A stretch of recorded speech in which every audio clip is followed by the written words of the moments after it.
За бүгдээрэнд нь өдрийн мэнд төргий. За өнөөдөр хэдүүлээ энэ видеогоороо би ерөнхийдөө бол нэг жоохон технологи талаас нь тайлбарлчих гэж бас бодож байна л доо. За тэгэхээр технологи гэд ирэхээр юу вэ гэд бас хүмүүс жоохон сонирхож магадгүй. За тэгэхээр бид нар бол аль хэдийн одоо Aurum Foundation гэд одоо шинэ AI төсөл дээр бол хөрөнгө оруулаад ингэ явж байгаа тийм ээ. За тэгэхээр өнөөдөр энэ нөгөө Aurum Foundation компани маань одоо цаад талд нь тий одоо юу байна вэ? Одоо ямар технологи ер нь одоо яаж явдаг юм бэ гэх мэтчлэн бас хүмүүс сонирхож байгаа байж магадгүй гэж бодож байна л доо. За тэгэхээр ерөнхийдөө бол Aurum компани маань анх бол одоо нийгэмлэгт биш те нийтэд биш зөвхөн одоо хөрөнгө оруулагч нар буюу компаниудад зориулсан одоо яг институцийн хөрөнгө оруулагч нар гэж ярьдаг тийм одоо хөрөнгө оруулалт буюу ийм төслийг анх бол санаачилж гаргаж ирсэн байхан. За тэгээд нэг жил орчим болвол компани одоо AI буюу XAI бот нь бол маш амжилттай ажилласан учраас энийг бол ерөнхийдөө олон нийтэд хүргэх нь чухал юм байна тий. Одоо community цуглуулъя гэдэг үүднээс ингээд 2024 оны 9-10 сараас бол нийт масс буюу хүмүүст одоо бүтээгдэхүүнээ танилцуулж эхэлсэн байх нэ. За тэгэхээр өнөөдрийн байдлаар бол одоо Aurum компанид XAI бот байгаа. Мөн одоо flash loan гэж байгаа. За арбитраж арилжаа. За энийг бол бид нар ажиллуулаг байгаа. За Zeus AI bot. За мөн Aurum-ын exchange. За тэгээд Aurum Neobank, Aurum-ын картууд гэх мэтчлэн за ингээд олон бүтээгдэхүүнүүд бол компанидаар орж ирсэн байгаа. За шинээр бол сая одоо Nero гэдээ бас шинэ бүтээгдэхүүн орж ирсэн явж байгаа тий. За компани тухай одоо мэдээж хэрэг бол ингээд бас Aurum Zig Foundation гэдэг сайт руу ороод харахаар бол байгаа. За тэгээд Aurum Foundation гэдэг одоо энэ компани бол Хонконгод бүртгэлтэй байгаа. За Хонконгод бол 1 сая долларын хөрөнгөтэйгээр бол ингэж бүртгүүлсэн байж байгаа. За компани CEO бол Brian Benson гэдэг ийм эрхэм хүндтэй одоо мундаг туршлагатай юм хүн байж байгаа. За энэ хүнийг бол одоо яг финтек технологийн зах зээл дээр бол тийм ээ Binance биржийн одоо Латин Америкт бүсийн захирлаар 3 жил ажилласан. За тэгтээ бол одоо ганцхан жилийн дотор Binance биржиг финтекийн unicorn буюу одоо технологийн зах зээлийн тэрбум доллароос эргэлттэй ийм компани болгож чадсан юм байгаа юм. За тэгээд яг энэ туршлагаараа болвол Brian Benson Aurum-ыг одоо эх 3 жил буюу тийм ээ за CEO болсноос хойш 3 жилийн дотор финтекийн unicorn болохын төлөө ажиллана гэд ингээд явж байгаа. За Brian Benson мэдээч хэрэг компани CEO болоод аль хэдийн одоо 2 жил орчмыг одоо 1 жил гаранг бол үздсэн явж байгаа гэсэн үг байгаа. За тэгээд Brian Benson-ийн өөрийн туршлага бол мэдээч хэрэг одоо Morgan Stanley-д ажиллаж байсан байх нь мөн одоо Binance биржийн Латин Америкт бүсийн тий захирлаар бол ажиллаж байсан байхан. За тэгээд Aurum компани өсөлт одоо бүх дижитал хөрөнгүүдийг бүтээх болон шинэ инновацуудыг одоо бэхжүүлэх мөн дэлхийд даяараа мундаг одоо community буюу partnership-ийг бий болгохоор ажиллаж байгаа хүн байна. За гэх мэтчлэн за тэгээд юу гэж байна. За энэ бол нөгөө компани үүсгэн хамтран үүсгэн байгуулагч ийм залуу байж байна л да. За тэгээд энэ залуу бол ерөнхийдөө техникийн багийг хариуцдаг одоо блокчейн хөгжүүлэлт болон арилжааны хөгжүүлэлтийг хариуцдаг ийм одоо хүн байж байгаа. За энэ хүн маань болохоор мэдээж Ахмед Зэн буюу компани бас одоо хамтран үүсгэн байгуулагч маркетингийн захирал ийм хүн байж байгаа. За тэгээ энэ хүний зорилго бол ерөөсөө одоо маш богино хугацаанд дэлхий дээр бид нар маш одоо олон 100 мянган хүний community-г бүрдүүлж одоо тэр бүх хүмүүс нь одоо лид буюу одоо бүхнийг уриалж манлайлах юм одоо мундаг хүмүүсийг бий болгоно гэдэг юм зорилготой байдаг. За энэ хүний ажлын туршлага гэх юм бол банкир одоо олон жил банкир хийж байгаа. Сүүлийн 15 жил бол одоо маркетингийн албанд ажиллаж байгаа. Маркетингийг хөгжүүлдэг ийм ажил хийдэг хүн байсан байх нэ. За ингээд компани бол мэдээч хэрэг одоо маш олон бүтээгдэхүүнүүдийг олон одоо платформуд дээр тус нь үүсгэж ингэж явж байдаг. Жишээ нь XAI бот бол яг Aurum одоо back office Aurum гэдэг сайтн дээр хэрвээ явж идэг болвол Zeus AI бот болон одоо Aurum Neobank нь бол тусдаа Aurum-ийн Neobank application дээр тусдаа одоо бас явж идэг байхан. За Aurum Foundation буюу одоо өөр бусад төрлийн одоо Aurum Neobank ч юм уу те Nero ч юм уу бусад одоо бүтээгдэхүүнүүд нь бас тусдаа өөр ингэсэн ийм одоо сайтууд дээр салангад тусдаа ингэж байдаг байх нэ гэсэн үг байна. За тэгээ компани бол мэдээж хэрэг одоо Хонконгод байрладаг бүртгэлтэй. За дээрэс нь бол Дубайд бас байрладаг байгаа. За Дубайд болохоор компани албан ёсны офис бол байрладаг. За дээрэс нь бол Aurum Neobank нь Европын албаны улсын одоо Польш улсын Варшав хотод байрладаг гэсэн үг. За тэгээд одоо Nero гэдэг шинэ бүтээгдэхүүн байгаа. За Nero-гоор бол сая 4 сард одоо Канадын олон улсын ийм лицензийг бол авсан байгаа. За мөн одоо Nero маань одоо сая бас 4 сард Hacking Audit гэх маш том одоо аудитын шалгалтанд болоос ороод амжилттай баталгаажсан байна. За энийг бол бид нар Hacking.io гэдэг энэ Hacking Audit-ийн өөрийнхөө сайтнаас орж харж бас болно. За тэгээд энэ Hacking Audit гэдэг нь одоо юуг аудитлдаг, юуг шалгадаг ийм одоо компани гэдэг вэ гэхээр энэ маань бол ерөнхийдөө тэг бүх тухайн компани блокчейн болон смарт контракт тэг за тэгээд тэр одоо орлого зарлагын гүйлгээ хэр шилэн байх ч гэдэг юм уу. За ер нь бол яг одоо үндсэн техникийн одоо технологийн үнэн мөнгө байна уугүй зөв ажиллаж гин үгүй юу гэдгийг одоо шалгадаг ийм аудитын дэлхийн топ компаниуд бол байдаг юм байна л да компаниуд байдаг. За энэ дээрээс бол жишээ нь одоо ингээд харж болно хэдүүлээ. За Nero юу Hacking Audit гэдэг ингээд орохоор аянда ийм ингээд сайтууд гарч ирж байгаа. Компани тухай, тэ блог, компани за ингээд одоо аудитлэгдсэн компаниуд гэдэг бүх зүйлүүд нь бол ингээд харагддаг юм байна л да. За жишээлх юм бол companies гэдээ харахаар бол одоо бүх биржүүд бас ингээд байж байгаа тий бүх одоо network-ийн сүлжээнүүд нь бас ингээд байж идэг.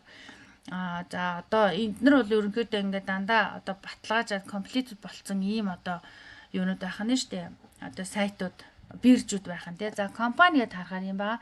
За аудитлэгдсэн саяхан аудитээр ороод гарсан одоо компаниуд гэх юм бол бас ингээд бол харагдаж байна. За жишээ нь market chain гэдэг одоо smart contract байна. За мөн одоо 26 оны 6 сарын 8-нд баталгаажсан гэж гарч ирж байна те. За энэ дээр одоо ингээд жишээ нь Nero гэдээ гарч ирж байгаа. За Nero бол BNB chain сүлжээгээр явж байгаа smart contract мөн.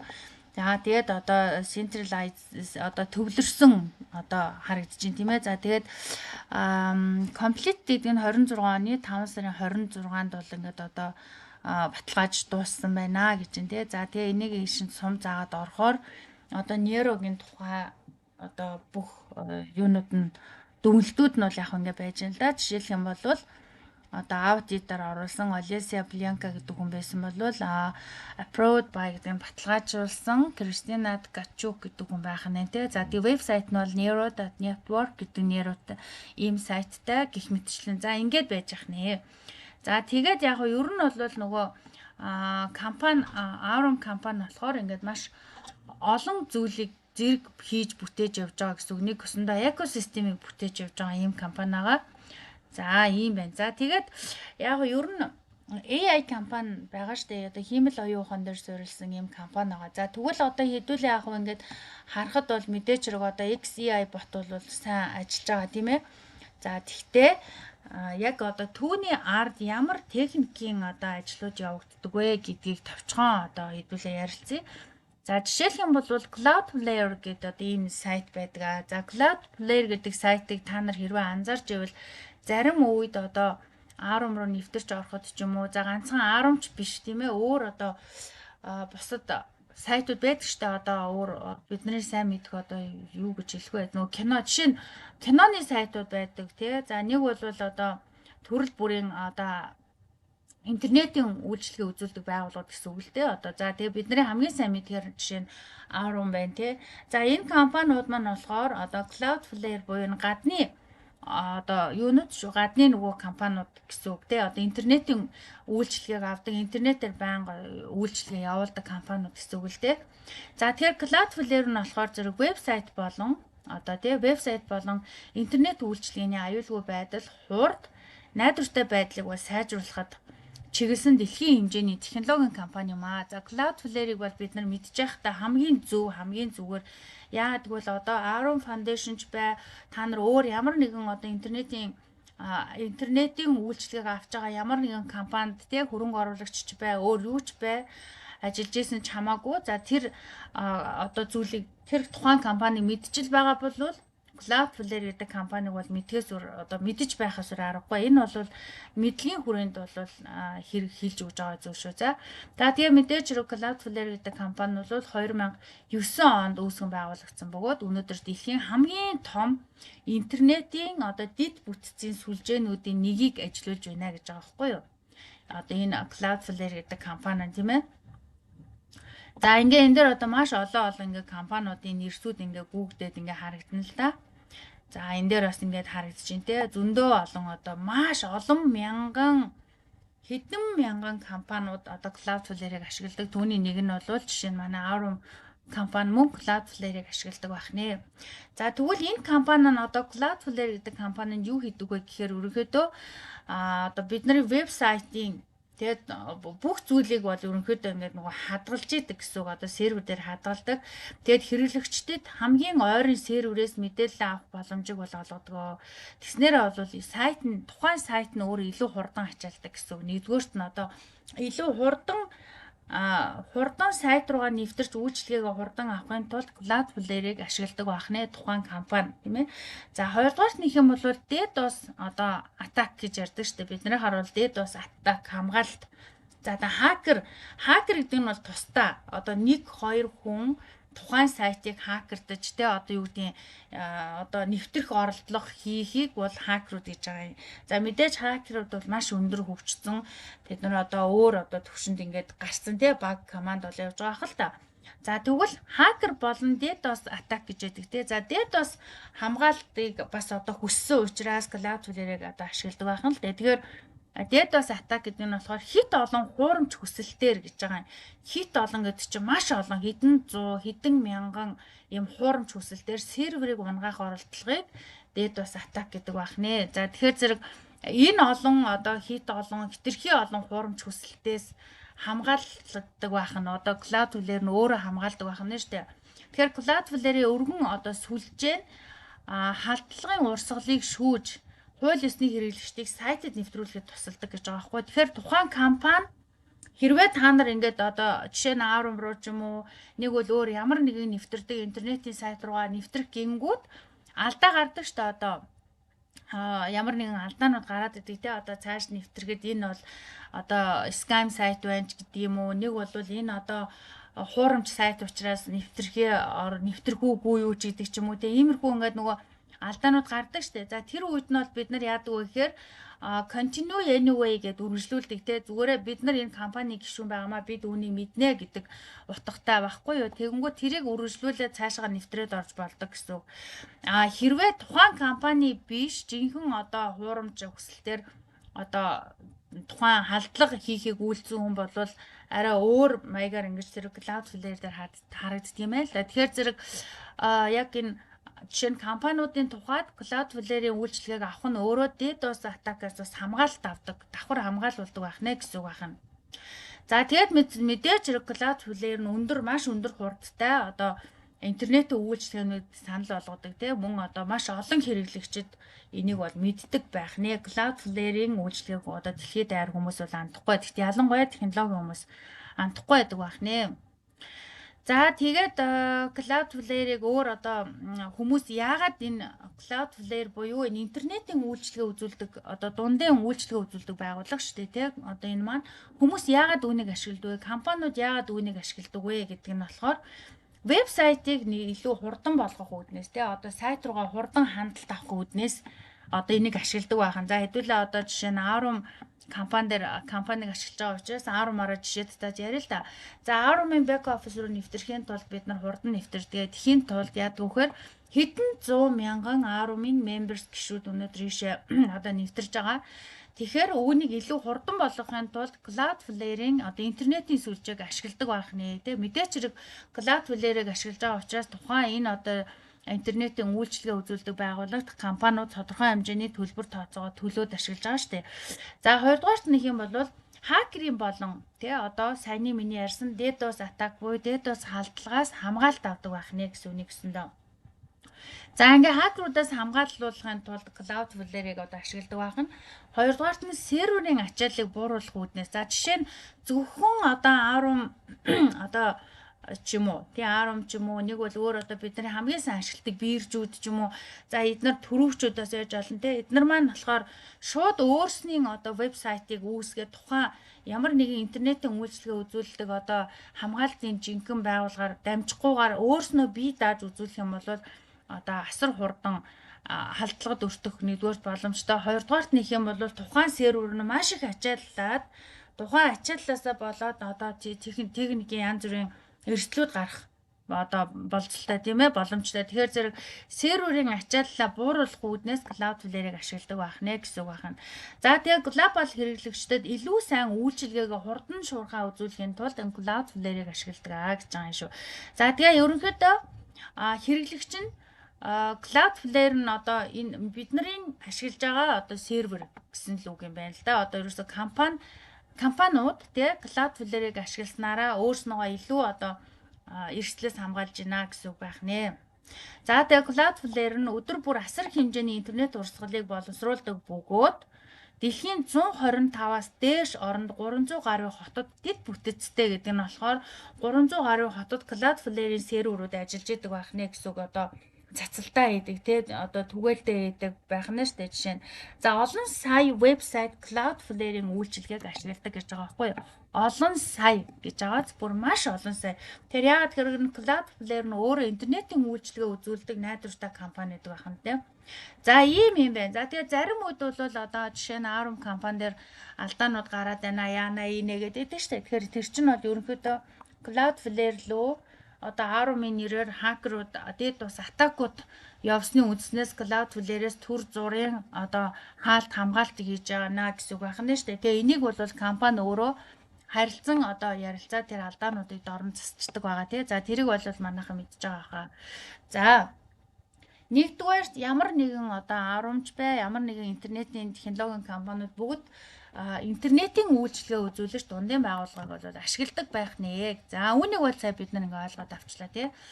За хоёрдугаарт нэг юм бол одоо юу интернет провайдер буюу одоо блокчейн провайдер гэж бол бас байдаг. За блокчейн провайдер гэдэг нь одоо бидний энэ одоо хэрэглээнд бол блокчейн провайдер гэж бол одоо орж ирнэ л дээ. Яагаад тэгэхээр интернетээ бол бид нар Cloudflare-аас авдаг бахан. За тэгэхээр гүйлгээнүүд одоо жишээ нь орлого зарлагын гүйлгээнүүд заримдаа ингээ жоохон уддаг тий 2 хоног 3 хоног одоо юу гэдэг ингээ жоохон удаад байдаг штэ.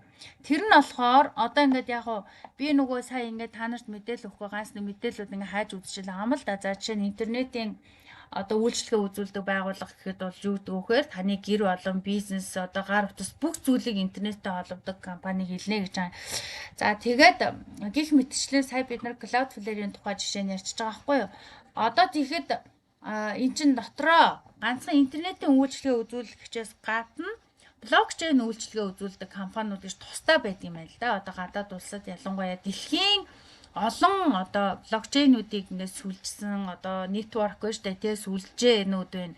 Тэр олон зүйлийг одоо сүлжээг ингэж гүйлгээг нь блокчейн дээр бичиж тэрийгэ түгээдэг ч гэдэг юм уу ийм одоо ажлууд байд юм байна л да.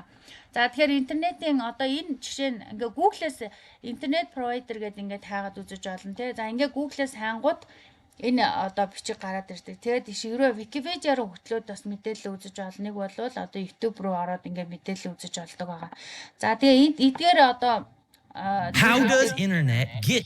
За энэ мэдээллүүдийг би яагаад ингээд шууд та нарт ингээд вебсайтаа юу шууд Google-ээс ч юм уу ингээд Wikipedia-гаас ингээд явуулаад байгаа гэхээр хүн болгон энэ мэдээллүүдийг авч үзэж ингээд одоо өөрснөө ухаж үзэх боломжтой байдаг гэсэн үг. Хэрвээ би зүгээр ингээд зургийн ч юм уу аваад ингээд презентац одоо бэлдээд те PowerPoint ч юм уу бэлдээд үзүүлж болно л да. Гэхдээ хүмүүс энийг чи ингээд YouTube-ээс аждаг юм байна. Энийг ингээд Google-ээс олоод авчдаг юм байна гэдэг ийм анхан шатны одоо нөгөө search хийх те одоо судалгаа хайлт хийх одоо замыг бас би давхар зааж өгöd юм л да. Тэгэхээр бас хүн болгон судалгаагаа хийх боломжтой, хүн болгон хайлтаа хийгээрээ те Жишээ нь одоо Nero дээр ингээд хайхад одоо Nero гэд хайнгууд Nero hacking audit гэд ингээд хайж үзэн штэ одоо жишээ нь. За hacking audit гэдэг нь ямар газар юм бэ гэд ингээд хайгаад Google-ээс хайхад энэ сайт руу хөтлөө явчихдаг байхгүй. Тэгэнгүүт hacking audit гэдэг дотор нь ороод компани руу н ороод блог руу н ороод community тэгээ бүгд рүү н ороод ингээд үзээд мэдээлэл авах боломжтой байдгаа гэсэн үг шүү. За ийм байж байгаа. За тэгээд компани тухайд гэх юм бол одоо Aurum компани орлого зарлагын гүйлгээ болвол одоо блокчейн провайдераар дамжиж явдаг юм байна лээ. Тэ за тэр нь яаж мэддэг вэ гэхээр зэрэг бид нар болохоор ингээд одоо юунд ордог? Очерт ордог. Бидний орлого зарлага маань ингээ очерт ороод одоо зарлагын гүйлгээ бол ялангуяа 24-өөс 72 цагийн дотор боловсруулагдаж шилждэг. Тэ тэгэхээр зэрэг одоо тухайн дундын одоо интернет гүйлгээ хариуцсан тэр одоо сайт буюу тэр компани дээр ингээд очерт ороод ойчрлогдоод ингээ явдаг байх нэ гэсэн үг байна. За тэгэхээр ганцхан одоо ингээ компани Aurum-ын тухайд гэх юм бол ингээ зарлагын гүйлгээ 3 хоног 4 хоногчлаа 5 хоногчлаа ч гэдэг юм уу те удаад байна гэд ингэх юм бол энэ нөгөө нэг дундын одоо гүйлгээ хийдэг дундын байгууллага гэсэн үг байхгүй. Одоо провайдер гэдэг чинь үйлчилгээ үзүүлэгч байгууллага хэлж байгаа юм л да. Бүх юмн дээр одоо жишээ нь эрүүл мэндийн үйлчилгээ үзүүлдэг байгууллагыг бол одоо health provider гэх мэтчлэн тийм ээ. Яг түүнтэй адилхан блокчейн провайдер, интернет провайдер гэдэг ингээд байж байгаа. Тэгэхээр зэрэг энэ нөгөө нэг үйлчилгээ үзүүлдэг байгууллага дээрээ одоо очерт дараалд орсон ингээд байж байгаа юм байна гэд ингээд ингэж бол ойлгох нь байна шүү манайхаа. За тэгээ дээрээс нь одоо компани бол нөгөө Aurum компани маань бол AI компаниас байж байгаа. За тэгээд компаниудын одоо хөгжүүлэлтүүд бол маш сайн явагдаж байгаа тий. За 90-ад оны өвхөн үед бол нөгөө интернетийн хөгжил маш одоо хурдтай байсан тий. Одоо интернет бол маш хурдтай хөгжиж байсан шиг яг одоо бол ингээд 2021-2 оноос хойш бол AI буюу хиймэл оюун ухааны салбар маш хурдтай хүчтэй хөгжиж байгаа.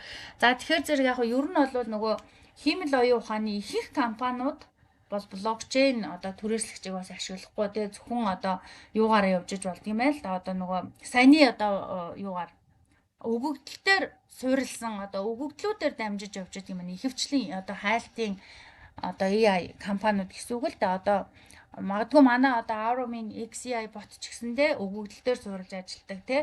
Маш одоо хурдан ажилладаг гэсэн үг байгаа. Асар их хэмжээний өгөгдлийг боловсруулж ажилладаг учраас одоо хиймэл оюун ухааны платформ нь маш хурдтай ингэж хөгжиж байгаа юм байна гэсэн үг байгаа шүү. За тэгээд яг ер нь нөгөө хүмүүс асуудаг штэ наа компани ч ингээд одоо Aurum компани ч ингээд дампуурчул яана яах юм бэ ч гэдэг юм уу те одоо юу гэдгийг тэгэл сайт нь гів гэнтхэн алга болчвол яах юм аах юм гэл ингээл тэгэхээр бол яг хөө ингэж бол ажилтдаг л да. Одоо жишээ нь Aurum компани маань болохоор өөрөө юу яадаг одоо олон бүтээгдэхүүнүүдийг зэрэг хөгжүүлээд явж байгаа гэсэн үг байхгүй юу? Одоо жишээлх юм бол Aurum Neobank гэх тусдаа өөр сайтаар орж байгаа. За Aurum XAI bot гэх тусдаа өөр тий одоо партнер параметр бүгдээрээ өөр ингээд давхар ордог. Тэгэхээр зэрэг нөгөө олон компани яагаад олон бүтээгдэхүүнүүдийг зэрэг гаргаад зэрэг үйлдвэрлээ тэрнийхэн төлөө цаг мөнгө те маш их зүйлийг зарцуулж байгаа шүү дээ. Одоо хөрөнгийг бол маш их зарцуулж байгаа шүү дээ. Ялангуяа одоо энэ аудитлагдахад хүртэл маш их мөнгө ордог байхын Cloudflare-д бас их мөнгө төлдөг байхын те. За тэгээд дундын одоо нөгөө блокчейнийн одоо провайдер буюу саяны гүйлгээр шилжүүлэх хооронд одоо дундын байгууллагыг бас одоо түрээсэлж ажиллуулж штэ нэг өснө төлбөр төрж тэгэхээр тэрэнд бас мөнгө төлдөг байх нь. За ингээ Aurum-ын Neobank нь бол тусдаа бие даасан аппликейшн болж орж ирсэн байгаа. Тэгээд Aurum-ын Neobank дээр болохоор virtual card болон bit card-ууд ажилладаг тий. Тэгэхээр зэрэг тухайн одоо энэ Neobank-ыг мөн уламжлалт банкны системтэй холбож бидний Монголд байгаа пост машин дээр шууд уншиж гин Монголд байгаа ATM-үүдээс шууд уншин тэ гэх мэтчлэн. За инхээр бол яаж н компани асар хэмжээний хөрөнгийг бас зарцуулж байгаа. Тэгээ удирдлагын багаж гэсэндээ маш сайн хөгжүүлж гин тэ нэмж байна, тэлж байна. За энэ нь юу вэ гэхээр магадгүй ямар нэгэн эрсдэл ирээдүйд гарах тэ одоо боломжийг бууруулж, эрсдлийг бууруулж гэсэн үг байхгүй юу? Нэгсэндээ маш олон бүтээгдэхүүнүүдийг зэрэг хөгжүүлээд явна гэдэг нь одоо эрсдлийг бууруулж байгаа хэлбэрээ гэж ойлгоорой. За тэгээд Aurum компани нь болохоор өөрөө одоо 1 тэрбум долларын хөрөнгөтэй те юникорн болохын тулд маш их хичээж ажиллаж байгаа. За тэгээд компани CEO бол саяхан одоо өгсөн итүү одоо Zoom те нөгөө CEO call дээр бол ярьсан шүү дээ. Одоо компани 600 сая долларын хөрөнгөтэй болцсон байна. Ингээ манай компани одоо 1 тэрбум долларын хөрөнгөтэй болчих юм бол олон улсын одоо финтекийн буюу одоо технологийн зах зээл дээр маш байр суурьтай, нэр хүндтэй одоо ийм компани болдго юм байна л да. Тэгэхээр зэрэг наад сайт нэг өдөр хаагдчихвал яах юм бэ? Тэгчүүл яана гэдэг хүмүүс айгүй айдас үүдтэй байгаад байдаг шүү дээ тий. Тэгэхээр бол ер нь компани олон сайтууд тусдаа байгаа. Жишээ нь back office aurum.com гэх сайт тусдаа байгаа. За Aurum Neobank гэх сайт тусдаа байж гин. За тэгээд Nero гэдэг одоо тий Nero цэг юу гэсэн байлаа түрүү. За Nero-г хараад бах юм.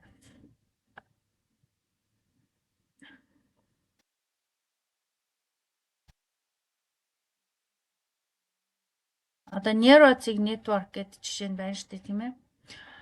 За гих мэтчлэн ингээд нөгөө бүтээгдэхүүн болгоно тусдаа сайттай явж байгаа. За тэгтээ юун түрүүн та нар ямар нэгэн компанид ямар нэгэн байгууллагт ямар нэгэн зүйлд хөрөнгө оруулалт хийх хичээл байгаа болвол яг одоо миний саяны заавар одоо ингээд заасанчлан тийм ээ Google-с ядаж мэдээлэл ингээд хайгаад үзчихэж байгаарай. YouTube дээр ороод мэдээлэл хайгаа үзчихэж байгаарай тий. За тэгээд яг хүмүүс ингээд ChatGPT л гэдэг л да. Гэхдээ нөгөө би бол жишээ нь ChatGPT-гээс хайхгүй байгаа хгүй. Яагаад тэгэхээр ChatGPT чинь нөгөө олон өгөгдөл дээрээс мэдээлэл боловсруулдаг учраас тухайн өгөгдөл нь одоо юу гэж өгөгдсөнийг бид нар бас мэдэхгүй те. Тэгэхээр сайн муу хоёр талдаа заримдаа бүр огт худлаа мэдээлүүд ч хүртэл ChatGPT дээр явж идэг байхгүй. Тийм учраас ер нь бол ChatGPT юм уу ямар нэгэн хиймэл оюун ухааны аппликейшн гэхээсээ илүүтэй хүн өөрөө жинхэнэ одоо хайлтын системүүд буюу одоо Google ч юм уу те нэг бол Wikipedia ч юм уу яг аль биеснийг сурвалжтай хайлтын системүүдээс мэдээлэл хайгаад сурчих юм бол энэ нь одоо маш бүтээмжтэй байдгаа. Нэг гэсэндээ та нар зөв мэдээллийг олж авна гэсэн үг байхгүй юу? Ерөнхийдөө бол за тэгтээ яг зарим нөгөө шинэ компаниуд бол бас нөгөө Wikipedia дээр тэр бүр одоо өөрснөөгөө байршуулж амжаагүй тий шаардлагагүй ч гэж үздэг компаниуд байдаг л да. Тэгэхээр тухай одоо энэ янз бүрийн хиймэл оюун ухааны аппликейшнуудад ч одоо өөрснөөхөө өгөгдлийг байршуулах шаардлагагүй гэж үздэг компаниуд байгаа.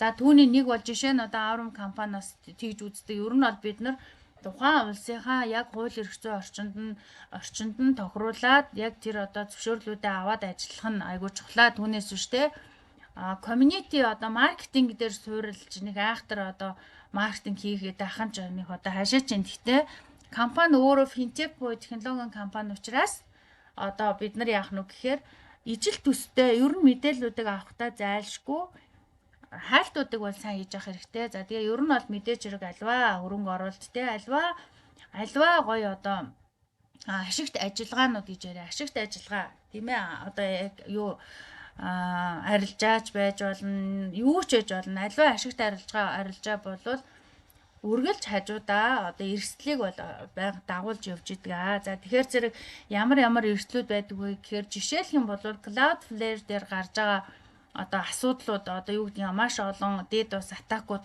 орд нэвтэрснээс болоод Cloudflare-ээс манай Aurum-ын back office руу нэвтрэх хэрэг боломжгүй хэд хоног ч юм уу те ингээд иймэрхүү асуудал гарвал энэ бол биднээс шалтгааллахгүй компаниас шалтгааллахгүй ийм одоо технологийн талаас эрсдэл гарч штэ нэг гэсэндээ. Тэгэхээр зэрэг эднүсийг бид нар ер нь жоохон хүлээж авахын тулд одоо төвчээртэй байхын тулд те яг өөрснийхөө хүлээж чадах хэмжээний мөнгөөр орноо. Одоо ямар ч төсөл дээр 10 ч биш ер нь ямар ч компани дээр те ямар нэгэн байдлаар хүлээх одоо за хоёрдугаарт нэх юм бол нөгөө интернетийн блокчейн үйлчилгээн дээр очир үүсээд мөнгнүүд шилждэг. Тэгэхээр тэр маань нэг 24-өөс 72 цаг орчим ингээд шилжихэд тэр мөнгийг 3 өдөр за бүр цаашдвал 5 өдөр 7 хоног хүлээж чадах хэмжээний хөрөнгө оруулалтуудыг ер нь хийж байгаарай гэж зөвлөгээд тахгүй юу. Яг юм бүхэн ч одоо ингээд шууд цаг минутаар хэмжигдэх бас аргагүй болчиход байна л да. Одоо тэгээд технологийн талаасаа ч тэр те бидний мэдэхгүй маш олон үйлчилгээнүүд энэ дээр явж штэ интернетийн үйлчилгээ үзүүлдэг байгууллага явж байна. Энэ нь дотроо бас олон янз ингээ хуваагдаа явж байна тийм байгаач. Мөн одоо блокчейний үйлчилгээ үзүүлэгч дундын одоо провайдерууд ингээ жишээнд байж ах чинь. Тэгэхээр зэрэг яаж юм нэхэр ерөөсөө манайхаа энэ судалгаануудыг бол яг өөрийнхөө хэмжээндээ бас хийж байвал их зүгээр байдгаа гэж хэлэх гээд тахгүй юу. За ингээд бол ингээ харагдчихээн л да тий. Блокчейн ингээ провайдерууд нь бол ингээд байж байгаа. Тэгээд ингээ зурнууд жишээ байгаа. За энийг бол би сая ингээд ярьчихсан байгаа. За ийм байгаад байгаа. Тэгэхээр ер нь одоо манайхаа нөгөө эрсдэл гэж юу юм бэ? Эрсдэл яагаад оюуна чи эрсдэл гэж яриад байгаа юм бэ гэдэг нь ерөнхийдөө бол ийм юм учиртай олон талын асуудлууд байдаг. Яг нэг талаараа компани ингээд нэг өдөр ингээд алга болчвол яах вэ? Нэг өдөр хаагдчихвал яах вэ гэдэг эрсдэл хамгийн түрүүнд хүмүүсийн толгойд байдаг. Тэгэхээр зэрэг мэдээж AI компаниуд те дөнгөж хөгжиж байгаа, боожж байгаа ийм AI компаниуд бол одоо байр сууриа олох гэж бат одоо баталгаатай зогсохын тулд бол тодорхой хугацаа хэрэг болдог, хөрөнгө оруулалт хэрэг болно, community хэрэгтэй байна. За тэгээ багийн удирдлагын алсын хараа туршлага маш олон зүйл хэрэгтэй байдаг юм байна л да. За тэгэхээр зэрэг Arm компани баг бол маш сайн баг байдаг. Ерөнхийдөө айгүй сайн одоо туршлагууд энэ дээр явагддаг байхгүй Morgan Stanley, Binance. За тэгэл одоо чинь энэ хүний тухайд ихтжин айгүй олон жил бас одоо энэ хилцлүүдийг айгүй сайн хийж чадсан тийм хүн байх жишээний. За гих мэтчлэн одоо удирдлагын баг сайн байгаад технологи нь талаасаа сайн байх юм бол тухайн компани барагтай бол хаагдахгүй штэ. Хаагдъя гэж хинч бодохгүй тийм. За олон бүтээгдэхүүнийг нэг дор хөгжүүлээд явдаг нь ямар учиртай вэ гэхээр олон бүтээгдэхүүнийг нэг дор зэрэг хөгжүүлэхдээ олон тусдаа сайтаар хөгжүүлж байна тий. Энэ нь болохоор хэрв нэг нь хаагдвал нөгөө нэг нь ажиллана гэсэн эрсдлээ бууруулж байгаа ийм хэлбэр гэж бол үздэг юм байна л да. За тэгэхээр энийг бол би одоо саяны хэлсэн өгүүлбэрийг ч гэсэндээ ялгаагүй би сая Google-ээс хайж олж тий мэдээлж за AI-гийн тухай ер нь бол одоо яаж хөгжүүлсэн компаниуд яаж явдаг тухай ингээд мэдэж одоо авлаа л да. За тэгэхээр зэрэг олон одоо маш олон AI компаниуд үүсэж байгаа. Одоо өдөрт хэдэн 10 100-аараа энэ олон AI хэмэл оюун ухааны компаниуд магадгүй маш өндөр одоо хөрөнгө оруулалтаагаар босоод эхэндээ сайн явж иж болно шүү дээ. Тэгээд сүүлдээ бол хөрөнгө оруулалтын хэмжээ зогсонгууд нөгөө AI компани маань бас одоо дампуурчдаг юм тохиолдлууд байдаг юм байна. Тэгэхээр хідэн бүтээгдэхүүнийг яаж хөгжүүлж байгаа, яаж хідэн хүний гар дээр очиж хэрэглээнд орсон түүнээсээ ямар хэмжээний ашиг орлого олж байгаа тийм ээ. Эдгээр одоо асуултууд, хариултууд чинь тухайн компани батцууртай байгаа баталгааг бол өгд юм байна. За тэгээд компани CEO одоо жишээлх юм бол та нар Brian Benson-ийн энэ call-ыг бол санаж байгаа бах тийм. За энэ call дээр can't wait to see everyone. За энэ call буюу энэ ярилцлаган дээр болохоор Brian ингээд нөгөө юунуудаа ярьсан шүү дээ. Хэдүүлээ харъя л да. Одоо нөгөө тайлангуудаа тавьсан тий хүмүүст за манайх одоо яаж явж ийн вэ гэд ингээд тайлангуудаа тавьж байгаа байхгүй. Тэгэхэд бол тайлан дээр жишээ нь ингэж бол харагдаж байгаа тий. A figure we're well over half of our way. Тэгэхээр энэ тайланг бол бид нар айгүй сайн үзэх зөв юм байлаа. 600 сая долларын одоо арилжааны трейдинг волюм дээр хүрсэн байна гэж энд 25 сая долларын арбитраж арилжааны хилцлүүд дээр амжилттай оролцсон гэж юм тий. За тэгээд 8 бүтээгдэхүүнийг хүний гар дээр тавьсан байна штэ. Одоо XCI bot, XCI Pro, Zeus тий, Arum Flash, Arum Neobank, Arum Exchange тэгэх нь атгай одоо Gold RWA мөн Nero гэдэг бүтээгдэхүүнүүд нь амжилттай явж байна. За тэгээ worldwide гэж энэ дэлхийд даяар 170 мянган клиент буюу партнертай болцсон байна тий. Тэгэхээр яаж энэ компани өөрийн тайлангаа бол ингэж тавьж штэ. За ингэж тавьсан байгаа. Одоо үүнээс ингээ харахад бол биднэрт энэ нэг үзүүлэлтүүд ингээд айгүй бага юм шиг одоо мэдхгүй ингээд бид нар чихний хажуугаар өнгөрөөд байгаа боловч яг үндсэндээ энэ хүн тайлангаа тавиад байна гэдэг чинь тоо үзүүлэлтүүд ярина гэдэг чинь бол байна штэ бидний нөгөө компани суурьуудыг ярьж гин гэсэн үг байхгүй тий. Хэрвээ компани одоо тэр бум долларын хөрөнгөтэй байгаад ирэх юм бол финтек юникорн руу орох юм бол компани Aurum компанийг дэлхий сонирхож дэлхий өөрснөө энэ компани руу бол одоо орж ирэх нь байна гэсэн үг байна. За тэгээд hacking audit-ийг бол successfully complete гэж амжилттай дуусгасан гэсэн үг байна тий. Энийг бол компани одоо Брайан Бенсон өөрийнхөө амаар ингэж бол өөрөө ярьж байгаа шүү дээ энэ чинь. За гих мэдчлээ. За тэгээд яг ер нь бол бид нар энэ мэдээллүүдийг авахдаа ингэж бол авах нь байна. За ийм байна. За ингээд өнөөдрийнхөө мэдээллийг төр зур ингээ өндөрлчихье. Тэгээд хэдүүлээ дараа дахин одоо өөр жижиг сажиг видеонуудыг би бас ингээд оруулаад явах болно гэж бодож байна. За бүгдээрэнд амжилт хүсье. Түр баяр таа.